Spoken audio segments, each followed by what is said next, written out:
So we are ready to talk about the energetics of solution formation, and I want to step through this similar to how we did our Born-Haber cycles, but thankfully it's a lot shorter than everything we needed to consider there. So if you think about what goes into taking something like sodium chloride and getting it dissolved in a solvent, the steps that we have to take, one of the steps is that we have to actually separate the solute pieces. So this ionic compound, it's in its extended lattice structure. We have to somehow get the NaCl into Na plus and Cl minus. So hopefully this is something you would predict to be endothermic, and it is always. Essentially what we have to overcome is the lattice energy. So we have to put in enough energy to break up all of those pieces. The next step, and this is usually the one that doesn't seem intuitive until someone tells you about it, we have to make space between the solvent molecules.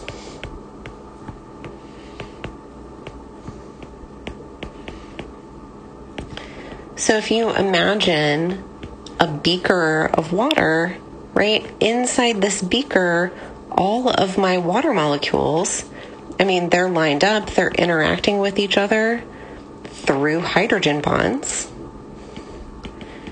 right? I have to do something to pull these apart and make space for my sodium ions and my chloride ions to go in there. So this definitely, we're going to have to put in some energy. So this is always going to be endothermic. Now the next part is where we mix them all together. So we will put the ions in those spaces we made, but we are going to get a whole bunch of ion dipole interactions out of this. So we had to break a bunch of bonds in the first two steps, but we're technically making some intermolecular force bonds in this third step. This is going to be exothermic. And it will always be exothermic. So we can use Hess's law to think about how all of this would go together. And the overall, we're going to call it delta H for the solution, so for the formation of the solution. From step one, this delta H of the solute, right, that's always endothermic. And then the delta H of the solvent is step two, always endothermic. And then delta H for mixing, always exothermic.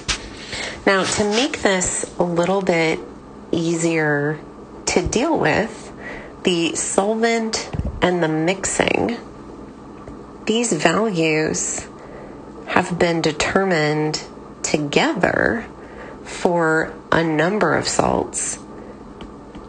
And when we combine them, it's a delta H of hydration. So it's the energy that it takes to make space in the solvent and then put the solvent molecules around the ions. So we will be able to look up delta H hydration values and then use them in other calculations, or just to predict, say, whether or not a solution will form. So this is always negative for ionic compounds. There will be some compounds where this is not always negative, but again, this is a value that you'll be able to look up. So overall, what we have for putting something into solution, we have our delta H solute plus delta H hydration.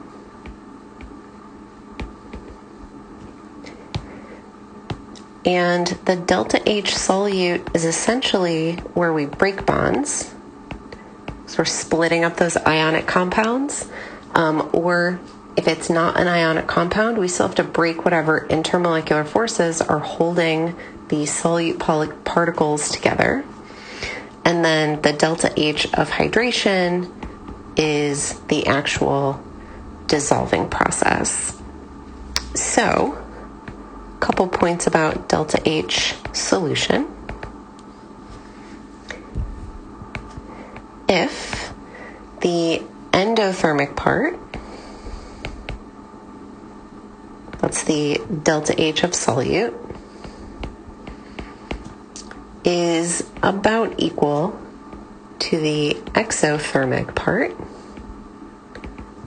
which is the delta H of hydration, right? If those are about equal, right, delta H of solution is about 0. So mixing, in this case, is purely driven by entropy.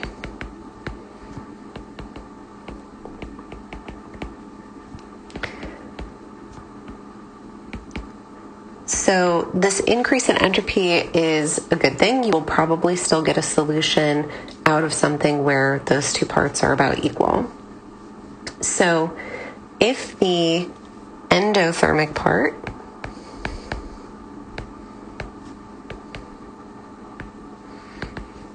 and we mean magnitude, so I'm going to put some absolute value signs around this, is less than absolute value of the exothermic. So the exothermic part will dominate. So we'll have a negative delta H of solution. Solution is less than 0. So that's a negative, that's exothermic.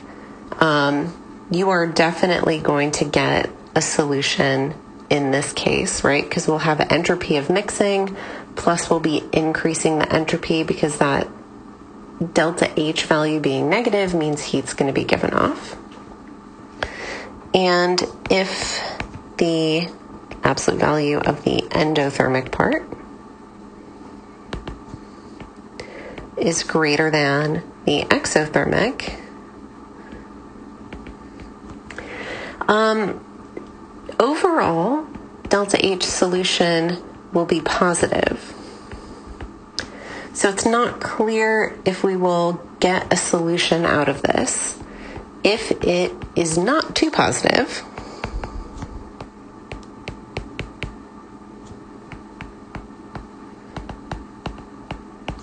mixing can be driven by entropy.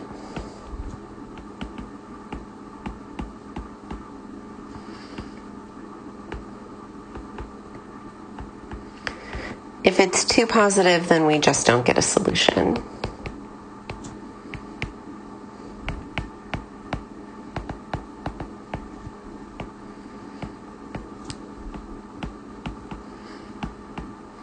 And I don't have values. I don't want you to try to predict a cutoff on positive or not too positive. You will be able to tell from the practice problems whether or not something has gone into solution, because if it tells you it's a solution, you can assume that it totally dissolved. So I do have some examples just so that you can see what these magnitudes of delta H solution look like. So let's kind of do this in a matching order. So something where the endothermic part and the exothermic part are about equal. That is sodium fluoride going into solution. So sodium fluoride turning into aqueous Na plus and aqueous F minus. This has a delta H solution of 0.91 kilojoules per mole. And this is driven by entropy.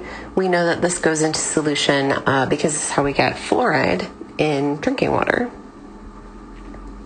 So then something where delta H of solution is very negative. So taking potassium hydroxide solid and turning it into K plus aqueous plus OH minus. This is very exothermic. So the sodium hydroxide, I believe, is less exothermic. You have done this potentially in lab, or you will in lab. You will feel the solution get very warm when you put even just a little bit of this salt into solution. So potassium hydroxide specifically has a delta H solution of negative 57.56 kilojoules per mole. This is how a lot of accidents with at-home soap making happen. So to make soap, you need a solution of sodium hydroxide, and you can just buy sodium hydroxide on the internet. So there will be a lot of people who don't know about this or don't read the warnings, and they will make a sodium hydroxide solution but not use enough water. So the heat generated can flash boil the water because it's giving off so much heat, and it's really, really dangerous. All right, we need one more example. So an endothermic delta H solution, silver nitrate is an example of this. So turning into silver plus aqueous and NO3 minus. This has a delta H solution of plus 36.91 kilojoules per mole.